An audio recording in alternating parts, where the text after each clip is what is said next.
Eu sou Daiane Alves e esse é mais um episódio do Soberania Cast. E hoje o nosso convidado soberano da noite é ele, o meu professor, meu mestre, Alexandre Cidade. Seja muito bem-vindo, professor. Obrigado, Dai.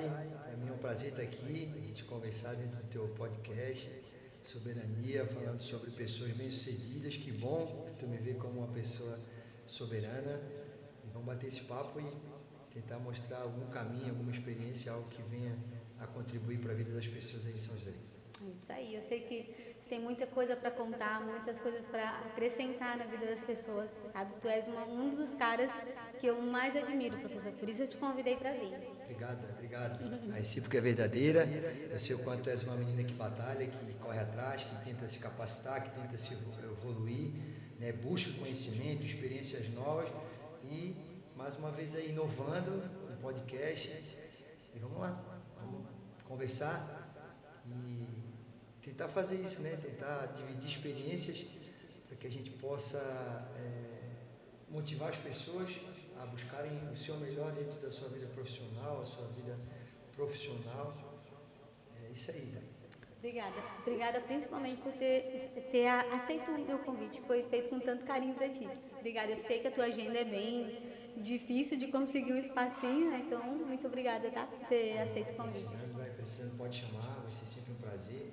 É óbvio que a gente precisa estar em contato com as pessoas, ouvir. E ao mesmo tempo é uma possibilidade, né? Visibilidade, são mais pessoas que a gente consegue atingir através de novas pessoas como você. E isso faz com que a gente possa ser um pouco mais conhecido. Hoje eu preciso disso também, dentro das funções que eu estou exercendo na minha vida, e eu também te agradeço por essa oportunidade. Obrigada. Tamo junto aí, mestre. Mas conta pra gente, quando eu te conheci, o nosso primeiro contato foi de aluno e professor, porque você dava aula no projeto social, né? Como que tu começou a tua trajetória enquanto professor? Conta pra gente. Então, Dai, vou buscar um pouquinho antes lá. Cidade, nascido na Carmela Dutra, Florianópolis, mas só nasci e vim para São José. Naquela época não existia ainda a maternidade ali no Hospital Regional, isso em 82, 41 anos. Filho do seu Mário Cidade, motorista da Coab, da Companhia de Habitação Catarinense, e da dona Naí Martinha, uma passadeira que em seguida virou dona de casa. Educado com valores importantes que, mesmo sem muita formação educacional, os meus pais me deram uma ótima educação com relação aos princípios. Eram pessoas simples, mas me ensinaram a isso, a me dedicar, saber respeitar e correr atrás das coisas que eu tinha como meta, como objetivo, como sonho, através disso, do trabalho e da dedicação. Estudei a minha vida inteira em escola pública, tenho orgulho disso, no meu colégio Bela Vista, no bairro onde eu nasci e me criei. Fiz um curso de educação física em 2002 na Unisul, era um sonho meu desde o começo da ida para o esporte e acabei trilhando esse caminho do esporte, né, que também me levou a essa nova função na minha vida. Comecei a dar aula com 16 anos de idade, ali no bairro Cobrasol. Existiam algumas pré-escolas e isso era uma coisa nova em 1998, que era ensinar a capoeira nas pré-escolas. A capoeira teve uma ascensão muito grande no início da década de 90, com alguns eventos nacionais, eventos internacionais que aconteciam no Rio de Janeiro, e isso deu muita visibilidade para a capoeira naquele momento, sendo a principal modalidade de luta de artes marciais nessa década, né? Logo no fim disso veio o jiu-jitsu, posterior a isso o muay thai, mas no início da década de 90 a capoeira teve um boom muito grande, onde muita gente praticava capoeira e eu tinha esse sonho de fazer a capoeira. Procurei alguns espaços para começar a treinar. Não existiam projetos sociais naquela época, então acabei fazendo uma permuta com o professor que ia nos dias pós o treino à tarde para ir para lá o ginásio. Em seguida já consegui visualizar essa possibilidade de viver da capoeira, de ensinar as pessoas, e comecei cedo, como te falei, com 16 anos. Chegava nas escolas, fazia um currículo uma proposta, computador do meu tio, que eu não tinha computador também, apresentava lá para as diretoras, e eu acredito que elas, por ver que era um jovem sonhando, elas deram um voto de confiança, porque eu era muito novo, né, 16, 17 anos, e querendo trabalhar com as crianças da rede de educação privada, ensino fundamental 1 hoje, apresentava a proposta, pedia para, até se fosse o caso, ter um tempo de experiência dando aulas de graça na escola, de uma semana, de 15 dias, e graças a Deus fui muito bem sucedido, e daí consegui ter a minha profissão, que eu executei durante toda a minha vida, até hoje, não parei de dar aula, paguei meus estudos, paguei meu curso de educação física, com o que eu conseguia ganhar na capoeira, que modéstia à parte era um salário muito bom. Eu já dava aula em aproximadamente 3, 4 escolas e ganhava o equivalente a R$1.000 por escola nos dias de hoje. Então, um jovem de 17 anos com um salário de R$4.000 era algo bem positivo, né? E eu fiquei muito otimista com o futuro e a vida inteira fiz isso. Procurei novas escolas, sustentei a minha filha naquele momento. Tinha uma filhinha linda, a Júlia, de 17 anos. Então, o esporte me direcionou para a minha vida profissional, para a minha formação, com ética, com respeito, tratando todo mundo sempre com igualdade, sempre acreditando que todos, embora eu estivesse naquele momento à frente de um grupo, ensinando o que eu sabia, mas que todos, e você como aluna sempre deve ter percebido isso, quanto eu sou receptivo com relação a ouvir os alunos, a ouvir a opinião deles, a aceitar as contribuições deles para que a gente pudesse ter um ambiente mais saudável, produtivo, para que a gente pudesse organizar bons eventos. Então, o esporte foi o que sempre me guiou na minha vida e que depois abriu portas para mim com relação a diversas coisas, né? O esporte, então, ele sempre foi uma forma que tu teves, tanto de tu mesmo, de crescimento para ti, mas também de tu servir, né, professor? Sim. O esporte proporciona isso, né, Daí? Eu lembro lá que a gente fez um evento lá, Daí lutou já no nosso evento lá também, ó, botou a luva lá, ó, saiu na porrada, a baixinha é brava. E a gente fez um evento lá e o bacana do esporte é isso, né, que ele te ensina a ter as decepções da vida, que é perder, é se frustrar, é apanhar, as artes marciais no caso, né, que isso é importante para a nossa vida, né, porque muitas vezes acontece isso, futuramente, né, no início de uma vida adulta, a gente vai ter que se preparar para de repente ter uma desilusão amorosa. Verdade. E que as pessoas às vezes não conseguem se levantar. A gente vê hoje que muitas pessoas estão nas drogas, na bebida, por uma desilusão amorosa. Verdade. A gente tem que entender que a gente pode se preparar demais para um concurso, para um vestibular, e de primeira a gente não conseguir atingir o objetivo e passar, né? Isso tudo é aprendizado que o tatame, que a roda de capoeira tomando uma rasteira, né? Que no ringue lá a gente tomando um nocaute, perdendo uma luta. Não que a gente tenha que se acostumar a perder, pelo contrário, toda derrota ela ensina muito a gente, né? A vitória a gente comemora, a derrota nos ensina. Então assim, ó, a partir do momento que a gente perde, o que a gente precisa revisar na nossa vida, né? Fazer esse estudo, por que eu perdi, aonde eu errei. Então assim, a derrota ela sempre é um gosto amargo, mas que nos traz muita evolução. E o esporte é o melhor ambiente para a gente vivenciar isso. Né? A gente não pode perder 5 amores na nossa vida. A gente não pode repetir ali, não conseguir passar em 5 vestibulares e 5 concursos públicos importantes. A gente não pode ter essa possibilidade de perder uma grande oportunidade de emprego 5 vezes. Então, assim, o esporte é o nosso laboratório para deixar a gente forte psicologicamente, além das questões de saúde, qualidade de vida, mas num ambiente psicológico, de quanto o esporte pode fazer com que a gente se torne pessoas mais fortes, mais equilibradas, mais confiantes, mais determinadas. Ou seja, todo esse ambiente esportivo é excelente para a formação das crianças, dos jovens, né? Crianças hoje que não estão acostumadas a receber não, com frustrações. Hoje a criança, está incomodando, dá o celular ali que ele para. Não conseguiu, os pais não conseguem comer, dá o celular para o filho que ele fica assistindo ali ver. tá viajando de carro, pô, bota lá a televisãozinha lá no banco de trás. Lá. Então, assim, as crianças não se frustram para nada, elas não têm uma vida ativa, né? E o esporte pode ser essa ferramenta de educação nesse sentido, Verdade. de formação. Porque tudo vai trazer um resultado, né, professor? Se ficar só ali assistindo desenho, vamos dizer, ficar só se distraindo, quando chegar a vida adulta, vai buscar isso de alguma certa forma, né? Aquele momento de conforto, né? E eu me lembro que quando você fala aí da frustração, quando eu fui tirar minha carteira, né? Para ver como ficam os ensinamentos ficam na cabeça, né? Tá, eu fui tirar minha carteira e eu baixinha do jeito que eu sou, o meu pé eu tinha dificuldade para encostar no chão com a moto, né? E o instrutor ficava falando, você é muito pequena, você não vai conseguir. E eu lembrei de uma das aulas que você estava dando, que você falou assim, pode parecer que é impossível, só vai ser um pouco mais desafiador. Na aula de capoeira que eu tentava fazer o movimento e não conseguia, e falar, vai conseguir, tenta de novo. Professor, não tô conseguindo. Tenta de novo. E quando eu fui fazer a carteira, que o professor, o próprio instrutor me falava isso, eu lembrei das coisas que você falava nas aulas de capoeira, sabe?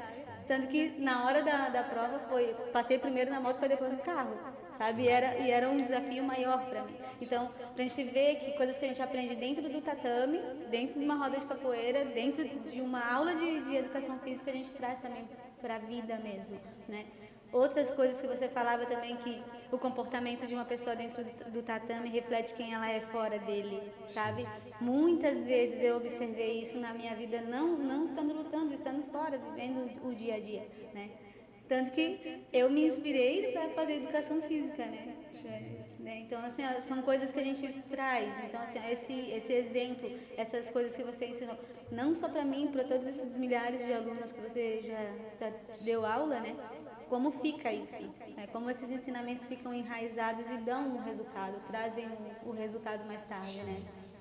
Tá, é por aí daí, assim, essa possibilidade de conversar, de dividir essas experiências, de dar um caminho, é fundamental para a formação de todos, né? E você chegou ali no nosso projeto, já uma adulta, né? E assim, o quanto isso foi bacana, segundo o teu relato, né? Que te trouxe novos conceitos da vida, né? De tipo assim, poxa, tá difícil, mas eu consigo, eu vou adaptar.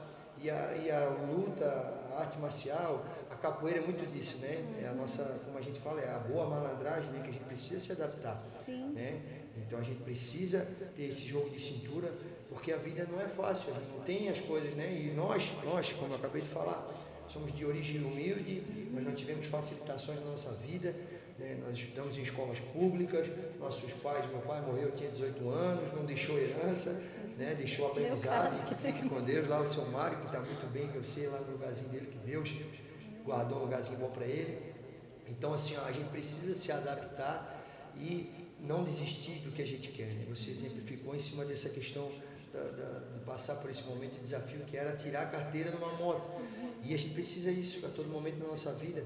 E essa experiência que a gente teve aí, que eu tive aí ao longo desses aproximadamente agora de 98, já está dando aí aproximadamente 25 anos que eu estou dando aula. Então, para mim é gratificante e isso me deixa extremamente feliz, porque você é um caso que passou por lá e um exemplo do que passou por lá e está sempre se dedicando e buscando coisas novas. Pô, a gente tem pessoas lá que largaram o vício do cigarro, das drogas, porque o esporte deu essa nova possibilidade para ele. A gente tem as crianças, né, que buscaram o caminho do esporte. Hoje eu encontro crianças e jovens já em outras modalidades esportivas se destacando. Eu encontro pessoas que passaram pelo nosso trabalho aí ao longo desses 25 anos, que também se tornaram educadores físicos. Hoje são professores de educação física, professores de academia, professores de artes marciais. Então, para mim é extremamente gratificante. E a forma que as pessoas me veem, né, esses meus alunos, que eram crianças, eram jovens, e eu tinha a parte sim de fazer a disciplina, de cobrar, mas que o que ficou para eles foi isso aí, foi os ensinamentos, né, foi a coisa positiva, o quanto aquilo foi importante na vida deles. 25 anos dando aula, então hoje eu tenho alunos lá que tinham 10, que já têm 35 anos. Então, até brinco, às vezes encontro alguns ali, daí, mas eu fui teu aluno, eu falei, pô, mas como tu tá mais velho que eu, cara? E tiro onda pros caras, Mas é algo que assim, para mim é um prazer, cara. E eu sempre, nas minhas orações, sempre falei isso, assim, ó, que eu queria poder ajudar, servir as pessoas e que as pessoas pudessem me ver com respeito, né, que eu pudesse conquistar o respeito das pessoas. E isso, para mim, para estar na minha oração, é porque isso era importante. O quanto eu queria passar para as pessoas algo positivo. E não passar, né, de fora para eles, mas de dentro para eles, que eles pudessem observar isso em mim, nas minhas ações, na minha essência, que eu realmente fosse algo que eles olhassem de forma positiva. E, de fato, na maioria, né, eu não posso falar que existem exceções, sim, são muitas pessoas que passaram ao longo desses 25 anos, mas a grande maioria vem com diversos relatos de como foi importante essa vivência nas escolas, nos nossos projetos sociais, até mesmo os que optaram por caminhos que não são os mais corretos, vamos dizer assim, que não seriam nossos objetivos, eles se cobram, eles falam que, poxa, professor, foi tão bom aquela experiência lá que a gente teve no projeto, pô, foi legal, pô, hoje eu não estou bem, aconteceu tal coisa, pô, o caminho que eu estou seguindo aqui, aonde eu estou, não era onde eu queria estar, mas assim, aquela preocupação deles de entenderem que não era o caminho que eu queria para eles, não é o caminho certo, o caminho que eles deviam estar. O entendimento está lá, né? Sim, ficou gravado. Às vezes é o que eles estão levando, é a vida que eles estão tendo, mas o quanto isso marcou para eles do que era o lado correto e que infelizmente por algum motivo, circunstâncias da vida, hoje não estão. E na grande maioria isso, pessoas, médicos, advogados, policiais, professores, né, dentistas, como foi bacana isso e como eu me sinto grato por ter vivenciado isso e ser lembrado de forma positiva pelas pessoas. Isso é muito bom. A semente que a gente lança enquanto professor no coração, vamos dizer, na vida de um aluno é diferenciado, né? Fica para sempre. Fica para o aluno e fica para a gente, né? Sim, eu pude vivenciar isso também quando eu trabalhei nos projetos sociais. Outro exemplo que eu também consegui de ti, né? Que bom. A Dai fez um projeto lá no Monte Cristo também, né, Dai? Eu auxiliava o professor Bad Boy no projeto Mandar um abraço dele. para o nosso amigo Maurício Machado, Casca Grossa, lá que faz um projeto lindo lá no Diamante, lá também no Monte Cristo. Tá? Um abraço lá, guerreiro, também admiro o teu trabalho, a tua pessoa. O cara te chamou, ele sai para a luta mesmo, seja onde for. Tem o meu respeito, tá, irmão? Então eu auxiliei ele, dei aula lá também em Palhoça, no Brejaru, também com as crianças. Então os ensinamentos eles ficam com a gente, né? E para te ver, o que tu ensinou para mim, eu pude também transmitir para os meus alunos que eu tive, né? Eu creio que eu dei o melhor de mim, eu tenho certeza disso, que eu dei o melhor naquele momento, porque eu aprendi isso, né? Então, ficou para mim, o que você me ensinou ficou. Usou uma palavra muito, muito correta, Dai, que são as sementes, né? Então, tipo assim, a nossa troca de experiências, plantei essa semente em ti e rendeu ótimos frutos, né? Porque como você falou, pô, você levou isso adiante, você deu aula em outros projetos, você oportunizou outras crianças e outros jovens a vivenciarem isso dentro do ambiente esportivo, dentro do teu conhecimento, dentro do que tu tinha, mas sempre com essa preocupação de dar o teu melhor, né? E às vezes a gente vê isso assim, ó, o educador, o mestre, enfim, é a pessoa que quer conduzir o seu discípulo pelo melhor da vida. E às vezes não precisa ele ser um campeão mundial para ele ser um bom mestre, para ele ser um bom educador. Né? Às vezes a forma que ele apresenta isso, com toda a humildade, com todo o amor, com toda a dedicação, faz dele sim uma ótima referência para o aluno.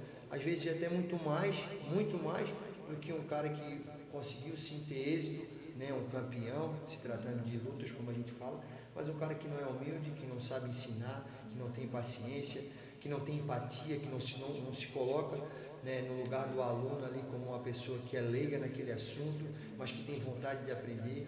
Então, eu acho que o educador, de uma forma geral, não só da arte marcial, ele precisa ter isso, ele precisa amar e ensinar as pessoas. E, pelo que eu vejo em você também, você faz isso com amor. Pelo que eu pude acompanhar os teus projetos lá, um pouquinho só pessoal, mas muito pela rede social lá, a tua dedicação, realizando eventos e estando lá com a molecada e com a mulherada também, que tinha as alunas lá com a mulherada. Eu via isso, eu via dedicação e eu via amor no que tu estava fazendo. Então tá de parabéns também. Obrigada. Da semente que você lançou, aí ó. Bom, ótimos frutos. Mas aí também, depois tu começou a lutar profissionalmente. Como que foi essa migração para te participar das competições, você viajou muito como lutador. Como que foi essa vivência, professor? Então, daí, assim, a capoeira eu consegui viajar boa parte do Brasil, viajei com a capoeira, viajava muito, assim, nos finais de semana para participar de diversos eventos, encontros culturais, e foi muito bacana. Tive a oportunidade de viajar para Nova York com a capoeira em 2011, um evento que teve lá no Bronx, na cidade de Nova York. Para mim foi extremamente gratificante, um menino saindo aqui do subúrbio, simplesmente para ir apresentar o que ele mais amava, que era a capoeira, ajudar a organizar um evento lá. Fiquei muito feliz da onde a capoeira conseguiu me levar. E logo em 2011 também estreiei no MMA, que era uma vontade minha de muito tempo. As questões de onde eu estava, a escola de capoeira, que queria que eu fosse exclusivamente somente capoeirista, e eu não consegui vivenciar o MMA antes. Mas foi uma experiência muito rica, né? Mais um nicho de aprendizado com outras modalidades, com outros mestres, com outras pessoas. Aí um caráter muito de rendimento, né? A luta é um esporte de resultado, de vitória ou derrota, né? A capoeira tem toda uma diversificação de objetivos na capoeira, a questão cultural, a questão da musicalidade, a questão como é que eu posso falar para ti, das acrobacias, né? Da beleza da luta e também a luta. Então a capoeira ela tem diversas especificidades, como você pode ser um bom capoeirista, cantando, tocando, jogando, saltando. Já a luta, não, você entra lá com o objetivo de mostrar quem daqueles dois que é o melhor. E foi muito bacana, aprendi muito, também lutei por boa parte do Brasil, lutei também na Chechênia, lutei na Rússia, lutei em Vegas, fiz 18 lutas profissionais. Essas 18 lutas profissionais venci 15 delas. E aquilo que a gente falou, né? O que eu aprendi mais nessas 15 vitórias? Eu aprendi muito, muito mais nas minhas 3 derrotas. As minhas 3 derrotas me fizeram muito mais forte e me ensinaram coisas que vão além, como a gente falou, do que era o ambiente de treino e competição e luta. De ter essa resiliência, de ter essa paciência, de ter controle para que eu pudesse hoje, dentro do ambiente que eu estou, que acabei me tornando também político, na hora que a Day quiser falar sobre isso também, a gente pode falar. Então, essa chegada na luta foi importantíssima e um aprendizado gigantesco, algo que eu fico feliz de ter vivenciado.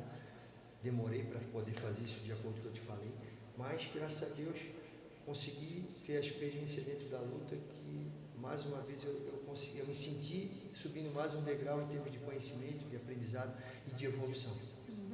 E aí quando você chegou na política você já tinha toda essa bagagem, né? De dar aula, de levar pancadão, de soltar-lhe a mão. E como é que está sendo esse desafio agora da política, professor? Como que foi até agora essa trajetória? Então, aí em 2020 veio essa transformação, que foi a pandemia, né? Acho que mudou a vida de muita gente, mudou muitas coisas na nossa sociedade, enfim, área tecnológica, enfim, tudo que aconteceu devido à pandemia. E era um período de eleição e havia já um pedido no nosso bairro de ter um representante nosso. As pessoas já tinham indicado essa possibilidade pelo fato de a gente ter essas iniciativas, né, de tentar ajudar os nossos jovens, nossas comunidades ali, através do esporte. E eu resolvi aceitar esse desafio, conversei com meus amigos, busquei o apoio deles primeiramente, falei quais eram os nossos objetivos dentro da política, né, que embora não fosse um ambiente que a gente depositasse confiança, nós sabíamos que era importante se envolver, porque de fora não íamos conseguir mudar nada, e fomos para a política. Fomos para uma campanha, não com dinheiro, mas com ideias, com objetivos, com ideais, e isso fez com que muita gente acreditasse no nosso potencial, naquele grupo de amigos, na forma que a gente queria fazer a nossa política, e graças a Deus, nós não decepcionamos essas pessoas até hoje. Nós estamos fazendo um trabalho muito justo. Nós nos elegemos lá em 2020, né, assumimos o nosso mandato em 2021, de cabeça erguida, defendemos o que a gente acredita, continuamos lutando e defendendo a população. Em momento algum eu fiz alguma escolha que fosse benefício individual, pelo contrário, abri mão desse privilégio tomei um caminho mais difícil e segui pelo que eu tinha me comprometido com as pessoas, que era trabalhar em prol de um lugar melhor, uma São José melhor. E nosso mandato só vem crescendo. Eu fico muito orgulhoso, muito orgulhoso. Chega a me arrepiar, que assim, a gente recebe mensagens diariamente de pessoas dizendo que, Cidade, eu vou estar contigo. Eu nem te conheço pessoalmente, cara, mas só o que tu fez aí nesses 3 anos que eu estou te vendo aí nas redes sociais, essa cobrança, essa honestidade, esse posicionamento firme, faz com que a minha família toda esteja contigo. E eu não quero nada. Eu não quero um cargo, eu quero que tu continue assim. Então isso é motivante, sabe? Dentro de um ambiente desgastado, que é a política, sem credibilidade, as pessoas ainda acreditando. Então assim, é motivante e a gente sabe que é uma responsabilidade. Sim. Mas a vontade de fazer o certo e não decepcionar, né, uma população carente de representantes honestos faz com que a gente acredite que nós vamos se eleger agora em 2024, 2025 nós estaremos lá dando sequência ao nosso trabalho e se Deus quiser, que a gente vai manter esse trabalho, a gente vai crescer. Né? É isso aí, com certeza. Como eu te falei, né, professor? Na primeira vez que tu te candidatou, no comecinho lá, lembra? Eu falei assim, não, eu vou fazer campanha para ti. Eu vou trabalhar na tua campanha, lembra? E aí, a primeira vez, eu sempre fui atrás mais por uma escolha emocional, vamos dizer assim, porque eu gostava de você, sempre gostei de ti, como meu professor, não conhecia o teu trabalho enquanto político, né? Porque não tinha ainda. Então, mas como professor já te conhecia, o caráter, o posicionamento, eu falei, não, eu vou fazer campanha sim para o meu professor. A gente trabalhou, tá lá, o resultado. Acompanhando o teu trabalho, nos próximos, a gente já começa a correr junto pelos votos, sabendo, não é mais só por gostar da pessoa, mas sim por gostar do trabalho que a pessoa está fazendo. Porque também acompanho o teu trabalho nas redes sociais, vejo lá a tua cobrança, posicionamento firme. Você vai ali, não, porque tem que ser assim, porque aqui no bairro está assim, a rua está desse jeito, isso aqui tem que arrumar, sabe? E esse posicionamento é necessário realmente, porque querendo ou não, os políticos, a grande maioria, aparece muito nos momentos de eleição, mas depois some, né? E a proposta que tu tinha de lutar pelo esporte, cumpriu. A proposta que tu tinha de trazer a Câmara para a rua, né? De trazer o trabalho para a rua, para a população participar, cumpriu. Então, as coisas que você propôs, você fez. Então, aí agora é daqui para frente, né? Sim, sim. Mas agora você está com um outro partido, Isso. né? Tem novidade aí pela frente. Isso. Não, mas eu tenho que agradecer, já que ela tocou nesse assunto. A Dai foi uma parceira nossa. Ela ajudou, ela vestiu a camisa assim, Dai, nós vamos fazer uma caminhada no sábado pela manhã, tu consegue ir? Não, eu vou junto. Dai, agora no outro dia nós vamos percorrer tal bairro, será que tu consegue? Não, hoje eu vou junto. Então assim, eu sou muito grato, tá, Dai, pela ajuda, pela confiança, demonstrando que realmente assim, esse carinho, esse respeito que tu tem não é da boca para fora, né? No momento que eu precisei tu ajudou e eu sou muito grato pela tua ajuda, tá? Muito grato de verdade e desejo também sucesso em tudo que tu faça. Pode me chamar sempre que eu vou estar sempre pronto também para ajudar. Dai, tu perguntou ali sobre as nossas ações, né? Então foi isso que a gente fez, né? Assim, um representante. Eu não tinha experiência política. O que a gente poderia fazer? Poxa, eu nunca fui político, mas eu queria que o meu político tivesse esse comportamento, que ele agisse dessa forma, que ele não se escondesse depois que ganhasse a eleição, que ele seguisse com a palavra dele, e foi o que a gente fez. A gente agiu dessa forma. A gente estava no nosso primeiro dia de mandato. Na primeira semana de mandato, a gente estava no nosso bairro fazendo um gabinete itinerante, Sim. Que é uma proposta nossa, né? O meu chefe de gabinete lá, o Marcos Galego, meu amigão, está sempre junto comigo, é prova disso. Nós vamos estar lá no bairro, montamos uma barraca lá e percorremos diversos bairros da nossa cidade com essa proposta de fazer o básico, né? Que era ouvir a população, que é uma prerrogativa do vereador. Ouvir, representar, levar conhecimento dos gestores públicos as demandas, as necessidades dos bairros, né, sobre todos os temas que tu falou, o posto de saúde, a infraestrutura, a educação, a segurança, e a gente não fugiu desse tema, né? A gente não fugiu da nossa responsabilidade, a gente está de fato fazendo isso e algo mais, indo buscar recursos estaduais, viajamos para Brasília, trouxemos recursos para o Educandário, ali pertinho da tua área ali também, trouxemos recursos para a Polícia Militar, trouxemos recursos para os bombeiros, né? Anterior a isso trouxemos outros recursos que não foram implantados, por essa gestão vergonhosa que está à frente de São José hoje, mas como você falou, hoje nós estamos em um partido que a gente se identifica, me filiei agora ao PL na última quarta-feira, pessoas que eu me identifico, que, né, o partido é composto de várias pessoas, mas na sua grande maioria ali eu vejo pessoas que pensam igual a mim e têm atitudes igual a minha. Vamos para um projeto novo.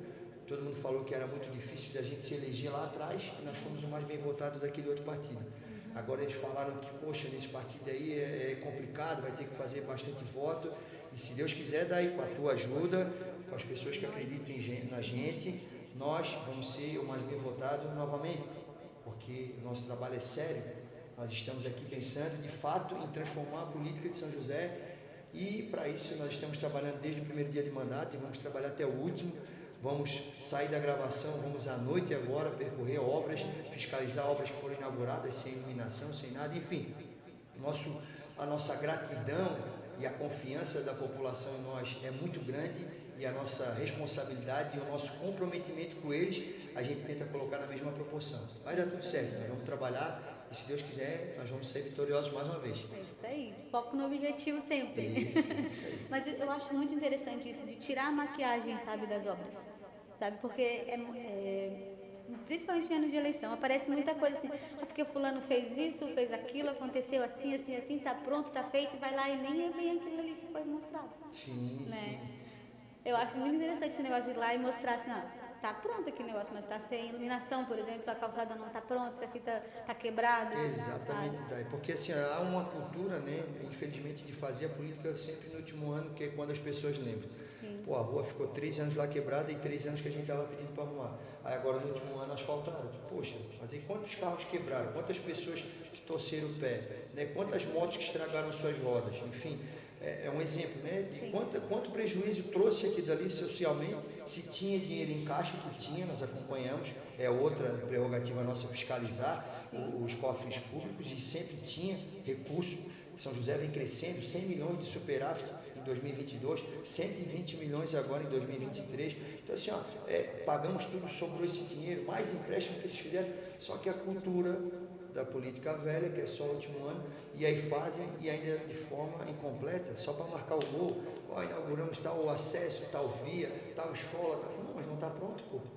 Inauguraram a escola e depois foram instalar os ar-condicionados, inauguraram as ruas e elas estão sem iluminação, entendeu? Pô, não tem as ciclovias, não tem como ter calçada, passeio. Então assim, a obra era de ida e volta, lá o exemplo da Beira Rio, pô, só tem a ida, então não está pronta, não está inaugurada. E aí a gente está pensando nisso assim, poxa, além dessa cultura ridícula, né, de fazer política só no último ano, com dinheiro em caixa, é também a questão de desmascarar que tipo assim, não está pronta. Não está pronto para ser feito. Vocês foram incompetentes com relação ao tempo de execução e estão entregando ainda algo incompleto, né? Estão tirando onda com a sociedade josefense, povo que trabalha pra caramba, de pessoas guerreiras, como essa menina aqui, como o Paulo, que é um cara inovador lá do estúdio, enfim, como o Galego, pai de família, ex-vigilante, como o seu João da padaria, que está lá, acorda assim. Então a gente não pode admitir que quem cuida do nosso dinheiro, o gestor público, ele cuida do nosso dinheiro. Né, como está sendo investido o nosso dinheiro. Era assim que a gente gostaria que fosse feito para a escola do nosso filho, para o posto de saúde que a nossa mãe vai, né, para a rua que a gente precisa percorrer, né, se tem a iluminação correta, até mesmo para a questão de segurança. Então é isso que a gente tem que cobrar e eu acho que a sociedade está acordando e se Deus quiser agora em 2024, outubro, nós já vamos ter uma guinada diferente aí com relação ao São José. Os demais políticos eu quero muito que estejam juntos e que façam a parte deles, mas eu estou comprometido e vocês podem esperar. Eu vou fazer a minha parte. Isso, e o povo também tem que fiscalizar, né, professor? Ficar atento nas coisas. Porque às vezes, eu penso desse jeito pelo menos, que às vezes a gente, enquanto povo, a gente se deixa enganar, sabe? Porque tá ali, tá na cara, só a gente não presta atenção às vezes. Muita conversa, muito mimimi, muita maquiagem. É que as pessoas são críticas, Dai, mas até o momento que elas têm algum benefício imediato. A eleição foi um aprendizado muito grande com relação a isso. Né? Tu participou comigo, eu não falei, Dai, vai lá que eu vou te dar R$50 para segurar uma bandeira. O máximo que eu fiz, Dai, eu vou mandar alguém te buscar, vou te dar uma carona, entendeu? Foi assim que a gente fez com as pessoas. A gente chamava as pessoas com uma ideia e dava uma condição delas participarem, a gente não pagou ninguém para fazer. E eu nem acho tão errado, no caso aí do exemplo da bandeiraça, que foi o extremo, de dar um troco para quem vai ficar lá 4, 5 horas trabalhando no sol. Não acho errado. Só que eu quero dizer que é o seguinte, esse foi um exemplo básico. Né? Agora tem pessoas que têm um critério de escolha, não, tem que ser assim, porque lá em Brasília está tudo errado, e aí depois, desculpa a palavra, cola com um político vagabundo, porque o cara deu 1.000, 2.000, deu a gasolina para ele andar com um adesivo no carro, e aí acabou o critério. Então você é criterioso para falar da política federal. Quando passa para o município, que é onde teus filhos vão ter acesso a todas essas coisas que a gente falou, de educação, saúde, enfim, saneamento, segurança, aí tu és menos criterioso porque a gasolina, ou o cara te deu R$2.000 para te trabalhar ali nos 2 meses de campanha, divide esses 2.000, divide R$10.000 que o cara te deu, esse político sem vergonha, por 4 anos e vê se compensa tudo isso que a gente falou. Na saúde, na educação, na infraestrutura, na segurança. Divide, faz essa matemática e tu vai ver se vale a pena tu colocar lá dentro um cara que não é honesto e que vai ter o dinheiro e que não vai disponibilizar esse acesso para o teu filho, para tua mãe, né, para o teu pai, para o teu vizinho, para o teu amigo. Nem todo mundo tem condição de pagar por uma saúde privada, por uma educação privada, e a gente já paga os impostos.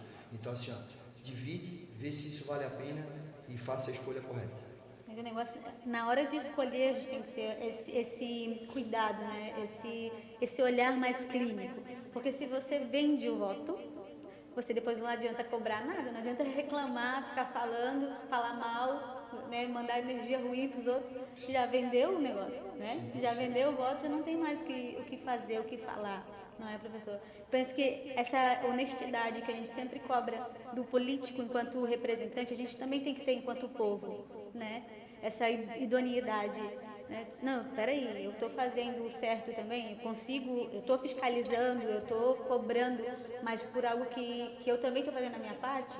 Porque às vezes é muito fácil de apontar o dedo, né? Falar, não, porque fez, aquele fulano lá fez, mas não olha pra gente enquanto povo, a gente se deixa enganar. E tudo indica isso aí, né, Dai? Se a pessoa está se corrompendo para vender o voto, infelizmente, essa classe política, né, nas suas proporções, é um reflexo da sociedade. Porque se ele se corrompeu para ter o voto, se ele tivesse lá como representante, ele podia se corromper na frente de uma secretaria ou até mesmo para aprovar um projeto que precisasse, né, de um grupo empresarial para ele se beneficiar de algo. Então é uma coisa que a pessoa precisa ter muita honestidade, muito bom senso de tipo assim, não, eu vou me abdicar de algum benefício agora, como a gente citou pequenos exemplos, para mim ter um representante lá de fato que vai fazer o que eu quero lá. Sim. Então parte da sociedade, parte da população, essa escolha. E tomara que esse ano as pessoas pensem dessa forma, né? A gente até falou outro dia lá na tribuna tudo, não acho correto, acabamos de falar aqui, mas às vezes as pessoas têm a necessidade dela, a gente não sabe a situação de cada pessoa. Então assim, se é uma pessoa que está necessitada, ela precisa, ela não tem o que comer, sei lá, então pega, mas não vota nesse cara porque se o cara está gastando 400 mil numa campanha, não é natural que ele não vai receber isso em 4 anos e já está contando que alguma coisa errada ele vai querer fazer à frente de um cargo público, né, quando ele puder ter oportunidade. Já está mostrando quem é, né, professor? Sim. Já está mostrando antes. Então, e também assim, se tem um político que compra o voto é porque tem eleitor que vende. Sim, né? Sim. É aquela da proposta da oferta e demanda, não é? Sim. Se tem quem está vendendo, tem quem está comprando. Exatamente. Né? E vice-versa. Mas é assim. É isso, é uma troca, né? Mas eu quero te perguntar, professor, de todas essas coisas que você já fez e que você está fazendo, qual foi o teu maior desafio? Assim, tipo, assim, o que vem primeiro assim na tua cabeça? Que assim, não, esse aqui me desafiou realmente, eu me senti meio que, e agora o que eu vou fazer? Então, a luta os momentos ali de preparação para a luta, acho que tu acompanha um pouquinho também, onde a gente precisa baixar o peso. É um momento muito crítico, onde tu precisa estar muito convicto do que tu quer, né, cara? Assim, de baixar o peso, eu baixava uma média de 14 quilos e às vezes eu fazia isso em 2, 3 semanas, que era o tempo que a gente ficava sabendo da luta, né? A galera deslumbra muito lá, os campeões, mas é igual futebol, quem está no momento intermediário ali da sua carreira, não tem esse glamour, não tem essa antecipação de luta, quando é que vai ser. Então assim, passar fome um dia é ruim, mas passar fome um mês inteiro é horrível. Né? Se sentir fraco e com sede, desidratado um dia é ruim, mas fazer isso 2, 3 dias e ter que ter vigor físico para continuar fazendo atividade e baixar o peso é difícil. Então assim, testou muito o meu corpo e o meu psicológico, essa parte da preparação da luta, de estar lá, enfim, às vezes estar viajando, estar dormindo no aeroporto, nessas condições, com fome, com pouca água, fraco, e ter que dormir no chão no aeroporto, porque os caras chamavam, vai lutar na Rússia, vai ganhar em dólar, beleza, mas para chegar até lá mesmo era um trabalho, então isso me ensinou muito. E hoje na política, sim, de verdade, cara, muitas vezes eu tenho vontade de arrancar a cabeça de alguns políticos lá. Então, assim, aí eu penso, meu Deus, eu não posso nem falar e não posso agir dessa forma. Então, acho que a política hoje tem me ensinado também a controlar um pouquinho mais as minhas emoções, né? Me sinto muito mais estressado por não poder expor isso da forma que a gente tem o esporte e a luta para extravasar lá naquele ambiente, naquele momento. Mas ele tem me ajudado a controlar um pouquinho mais as minhas reações, até mesmo para mim não mostrar tudo, porque eu não estou bom ainda nisso, tem muito que melhorar com relação a isso, mas de não mostrar para o meu adversário o que eu estou sentindo naquele momento. Né? Igual como na luta de Muay Thai, né? Doeu, mas não desestabilizei. Não mostrei que senti, não foi nada. Senti foi nada. Tô aqui, a perna deu uma tremida, quase caí sentado, mas isso não foi nada. Tô pronto para a próxima, pode dar. Mas o bom é isso, né? Que o esporte ele traz, né, esse equilíbrio emocional pra gente, né, professor? E eu sinto isso também, sabe? Na minha vida pessoal. Coisas que eu aprendi no tatame que eu trago pra vida. Principalmente de inteligência emocional, sabe? Coisas que a gente aprende lá, o controle, né? Posicionamento, peraí. Vou respirar primeiro, depois eu falo, né? Não, vou pensar aqui, depois eu respondo. Vou deixar pra lá, né? Tem coisas que realmente não dá pra resolver na hora, né, professor? Sim. Imagino que na política é pior ainda, né? Na vida é assim, né? Às vezes tu tá lá, tomou um esporro do teu patrão e às vezes nem foi culpa tua, mas o outro companheiro de trabalho lá não fez a parte dele e te culpou, mas tu não vai poder argumentar, tu não vai porque tu precisa do teu emprego. Na política também é assim, o cara tá mentindo lá e olhando para ti, ele é um mentiroso, é um canalha, e ele tá mentindo para ti, dizendo que quem tá faltando com a verdade é a tua pessoa, e tu tens como provar, então dá vontade de correr lá e esfregar o documento na cara dele, ou enfim, às vezes não tem como provar porque a pessoa que denunciou não quer se expor porque vai perder o que ela precisava dentro dessa busca, né, da vaga da escola, sei lá, do contrato duvidoso que foi extorquido, há todo um contexto que às vezes não consegue fazer isso. Então, realmente assim, o esporte ele ajuda muita gente nesse sentido, da gente, filtrar, ficar mais tranquilo, pensar logo na estratégia, né, no contra-ataque, no raciocínio rápido, na resposta, e o esporte sempre fez isso, né? Poxa, o tempo de tomar um soco na cara é questão de segundos, né, cara? Então, então o que acontece? Tomei o soco, saí e respondi. Então essa fração, esse tempo de reação, né, e essa frieza para tomar a decisão, o esporte ajudou muito, como a gente já falou, e tem me ajudado na política, assim como me ajudou a entrar, porque foi em virtude do meu trabalho que eu entrei, né? Na vida é isso mesmo, né, professor? A gente precisa se posicionar do jeito que a gente acredita que é o certo, porque sujeira vai ter em todos os lugares, assim como tem na política, tem em todas as áreas da vida, né? É a forma que a gente se posiciona para a resposta, né? Sim. Isso aí, independente da função que esteja exercendo, né? É a questão da sociedade, né? Todo campo tem pessoas boas, né? Hoje a gente sabe que hoje não, né? A política tradicionalmente existe um percentual muito maior, até porque pessoas boas não se envolveram com a política, não acreditam na política, então assim, tem que ter pessoas lá, e foi essa a nossa tomada de decisão, vai ter que ter alguém lá, então que a gente não consiga mudar todo o cenário sozinho, mas que a gente seja uma ferramenta de oposição às coisas ruins dentro da política. Então as pessoas precisam entender que precisa se envolver, né, porque existem bons médicos e maus médicos, existem bons policiais, existem policiais corruptos também, existem bons advogados e advogados que são ruins, e toda a sociedade vai ter isso. Existem professores bons, existem professores de esquerda que querem doutrinar as crianças, né, ideologia de gênero, enfim, todo campo vai ter pessoas boas e pessoas ruins. Então a gente precisa saber que isso faz parte da sociedade, a gente precisa estar preparado, ter respeito para ouvir posicionamentos contrários e bons argumentos para defender o que a gente acredita. É verdade. A gente precisa saber, né, aquilo que a gente quer, aquilo que a gente tem como verdade para defender também, né, professor? Porque também, que eu sempre falo, né, enquanto os bons se calam, os maus fazem a festa. Então, se você se considera uma boa pessoa, faz a tua parte. Porque se enquanto você não fizer nada, ficar aí reclamando, falando mal de quem está fazendo, né? Porque seja lá quem estiver fazendo, seja bom ou seja ruim, tá fazendo alguma coisa. Acho que tá errado, vai tu fazer, né? Assume aí a responsa. Se envolver a atitude, né, Dai? Vai Tem pra que se cima. envolver, né? Tu falou tudo. Para que o mal impere, basta que os bons se calem, né? Exatamente. E a gente tem feito isso, a gente tem se posicionado, acabei de falar, com respeito, né? Não quer dizer porque a pessoa pensa diferente, ela é uma inimiga tua, mas a gente quer saber o porquê que ela pensa daquela forma e tu quer ter a oportunidade de falar para ela por que tu acredita e defende esse lado. E a gente tem se posicionado e as pessoas, poxa, mas às vezes tu fala algumas coisas ali que tu acaba afastando outras pessoas, mas eu tenho que me posicionar. Eu não sou um personagem, eu sou um ser humano e eu tenho convicção nos meus princípios. Essa é a minha base, essa é a minha essência, né? Se isso faz com que pessoas se aproximem ou se distanciem, eu fico tranquilo porque eu estou sendo eu estou falando a verdade e estou tendo respeito com todo o contraditório desse meu posicionamento. Então, que as pessoas também entendam e consigam visualizar o que tem de bom e de ruim na visão delas na minha pessoa e que respeitem também isso. E isso vai ser sempre recíproco, né? Tem o mesmo pensamento, corre junto, né? Se não tem, afasta mesmo que é melhor, né? Não tá pensando igual, é melhor mesmo, cada um segue o seu caminho, né? Exato. Sem um atrapalhar o corre do outro. Vamos debater e vamos tentar chegar num consenso, né? Porque tudo tem, né, professor? Conversando todo mundo se entende. Sim, sim.